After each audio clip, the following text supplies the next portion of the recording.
Oggi è il 31 di ottobre. Per tanti bambini di adesso è il giorno in cui si festeggia Halloween e oggi andiamo a vedere cos'era in realtà per noi, nella nostra tradizione, il 31 di ottobre.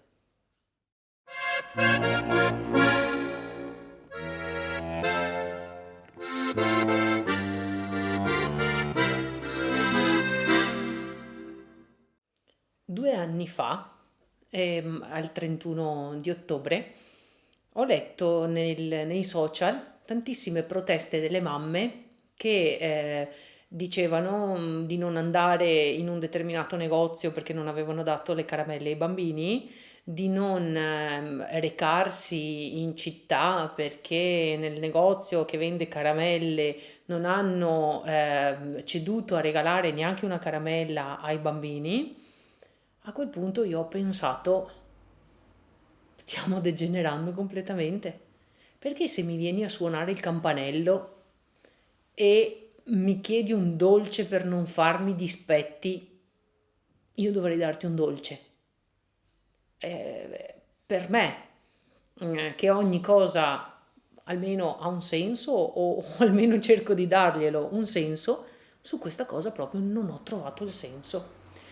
Quindi l'anno scorso ho pensato di ehm, evitare la protesta di questi bambini che venivano magari con la schiuma da barba a sporcarmi la porta della bottega perché io non davo le caramelle, oppure non lo so, a scrivere con i pennarelli sul così e ho detto no, adesso devo risolvere questa cosa. Quindi ho comprato 4 kg di noci, le ho sgusciate, le ho messe dentro a dei vasi, ho comprato l'uvetta, ho comprato delle noccioline, anche quelle sgusciate, messe dentro a dei vasi, a dei barattoli e ho pensato, bene, adesso riprendo io il modo vecchio. E quando i bambini venivano a suonare, io li facevo entrare e dicevo, bene, sedetevi là, e loro mi dicevano dolcetto o scherzetto? E io rispondevo, dipende. Da cosa dipende? Mi dicevano, da come vi comportate, intanto sedetevi e vediamo. E cominciavo a raccontare storie. Alla fine non c'è stato neanche un bambino, poi alla fine, prima che loro uscissero, io dicevo, ma allora le volete le caramelle? Sapendo benissimo che io le caramelle non le avevo, perché non mi interessano. E i bambini, tutti, mi hanno risposto, no, no, grazie, ci hai fatto un racconto. Allora dico, i bambini vivono di quello che gli viene proposto come interessante. Però la nostra storia, la nostra origine è molto interessante di come e il perché si celebravano questi 3 giorni. Perché da noi tutto quello che è legato alla morte è legato al numero 3. Quindi si celebrava per 3 giorni la festa dei morti. Si cominciava il 31 di ottobre, 1 novembre e 2 novembre. In queste 3 sere non si faceva filò, in queste 3 sere bisognava essere a casa prima del buio e in famiglia prima del buio e lungo i viali si mettevano le candele. Nelle famiglie quelle un pochino più ricche, le candele magari le mettevano dentro alle zucche. Chi non era ricco accendeva magari dei fuocherelli o magari le candele. Le candele erano per vedere in casa, non è che ci fossero tante candele da dire riempio il viale di candele, vuoto una zucca e fasso il viso. No, c'era in quelle sere là chi metteva fuori una zucca che facesse paura, perché si dice che nei 3 giorni che precedono appunto 2 giorni che precedono la festa dei morti e il giorno 2 di novembre, tutti i morti di quell'anno ritornassero a salutare definitivamente i parenti in ordine retrospettivo di chi è morto, quindi il primo della processione era l'ultimo morto in paese. E quindi per spaventarli, perché non restassero su sta terra, ma decidessero di andarsene definitivamente, cioè di andare eh, così in paradiso, all'inferno, dove chi vuol, si facevano si indirizzavano verso le case, però la gente doveva essere a casa, perché era pericoloso per l'anima essere fuori in quelle 3 sere lì. E soprattutto i bambini si diceva che sarebbero impazziti a restare fuori in quelle sere lì, perché si dice che i bambini vedono molto di più degli adulti. Quindi cosa si faceva? Si raccontavano le storie. Allora, le storie che si raccontavano erano ai bambini, erano sempre 3. Erano storie, cioè non in tutte le famiglie la stessa storia, erano storie di redenzione, erano storie di carità, di solidarietà,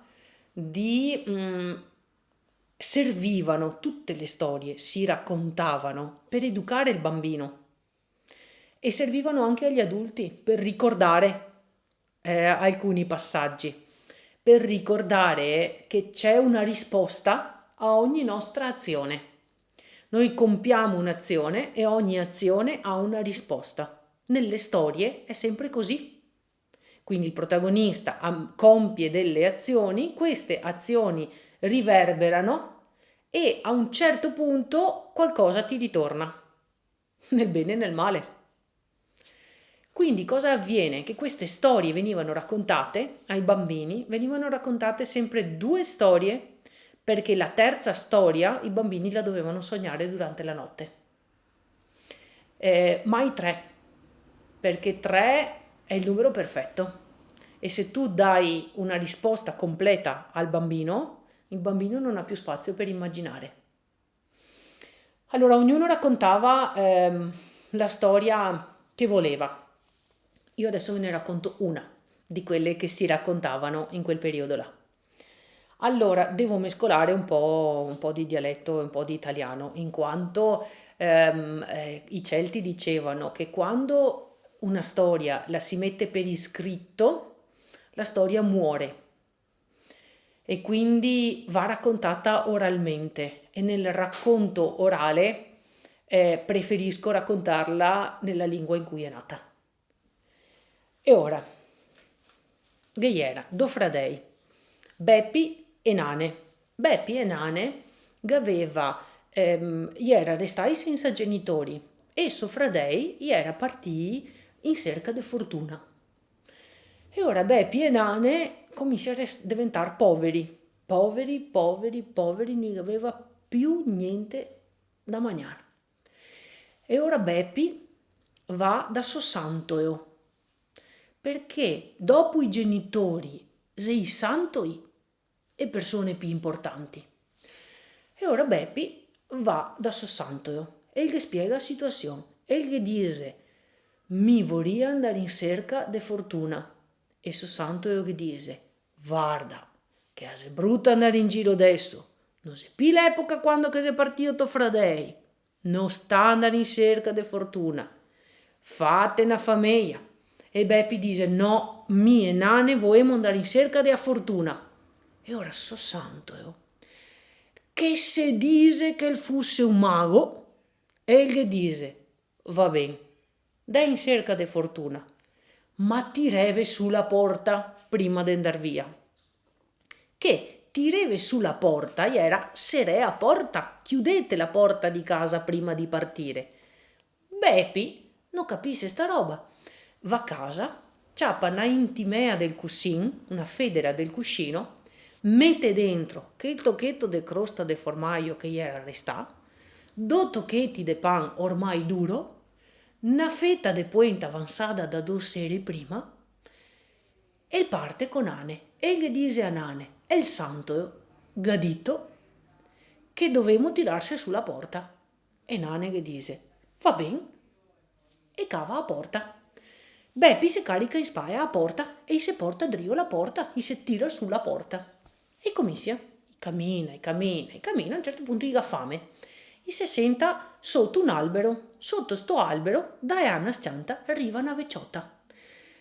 Che dice, ben, mica varia anche fame, ciò, aliga visti.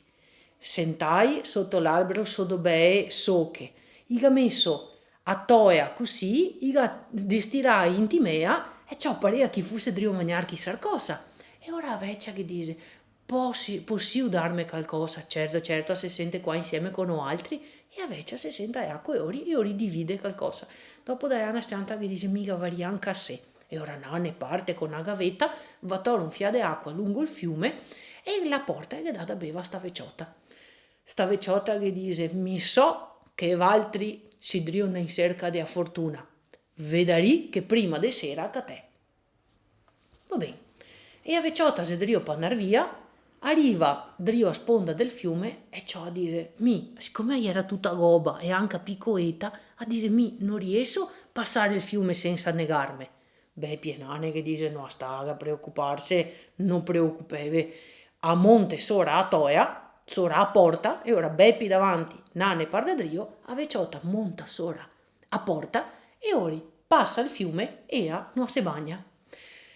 Coi riva dea ha da donastrini de seda nera e ha detto, se valtri vi metti sora a drio a testa così te vi lighe pardadrio, diventai invisibili. Vedari che prima di sera catea fortuna. E ora cammina, va avanti, c'è a un certo punto entra su un bosco. E Nanne che dice a Beppi, che gli era davanti, sempre qua porta sue spalle, Beppi, ma qua se un bosco non finisse più, andiamo avanti e ha detto, vedremo, prima o dopo il finirà, no, anche sto bosco. E gli era il bosco della fortuna. E non te puoi fermarti finché non ti ha catata la fortuna. Quindi bisogna stare attenti, mai stufarsi di camminare sul bosco della fortuna.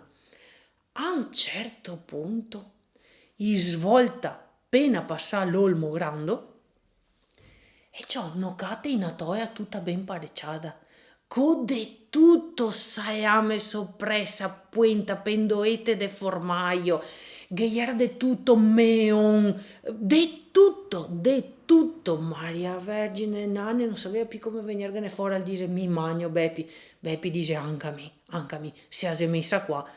Ciò dopo finisce di mangiare e dice, Maria Vergine, che ha detto, ma che non fosse di qualche duni? E ciò può essere, cioè se adesso in copa, si sente dei voci venire avanti, cosa facemo, cosa non facemo, ciappa va su all'olmo e porta si drio a porta. E ora si mette il nastrin qua, monta sull'olmo e diventa invisibile, si porta su a porta. Diana Scianta arriva i briganti, perché gli era il dì dei santi. E i briganti al dì dei santi, quando che tutti si casa, gli si cata sul bosco della fortuna a dividere tutto quello che ha rubato.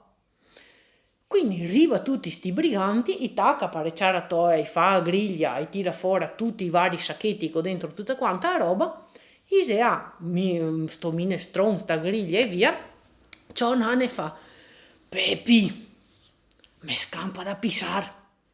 E ben fa Beppi, non te vorrà mia pisare adesso, fa, guarda che adesso si ne scopre, in copa, guarda che non te può, insomma niente, Beppi non me tegno, e il pisa.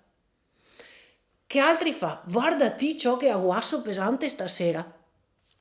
Guarda alto, non vede niente, cioè ieri invisibile, no?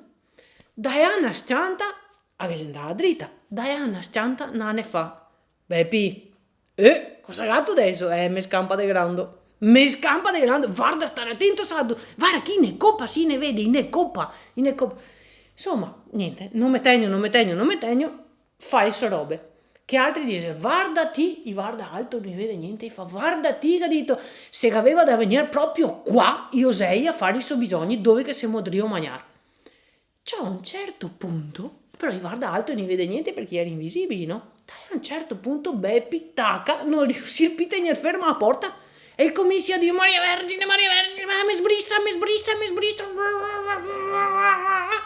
Per carità, ciò che altri pensa che sia il demonio. E ciapa paura e dice, demo via, scampemos e arriva il demonio a portarne via. E io sa tutto quanto. E scampa. Così Beppi e Nane vien basso, se cava a strichetta, tol su tutti quanti i forzieri, va fuori dal bosco della fortuna e va a casa. E si diventai signori così, la catà fortuna. E savivo a fortuna più grande, che quando chi arrivava a casa, sua casa, siccome era senza la porta, gli era da dentro dottose che si aveva perso. E là, e dottosi si era sposato, ha fatto famiglia e ha vissuto finché si diventai più vecchi dell'ultimo vecchio del paese.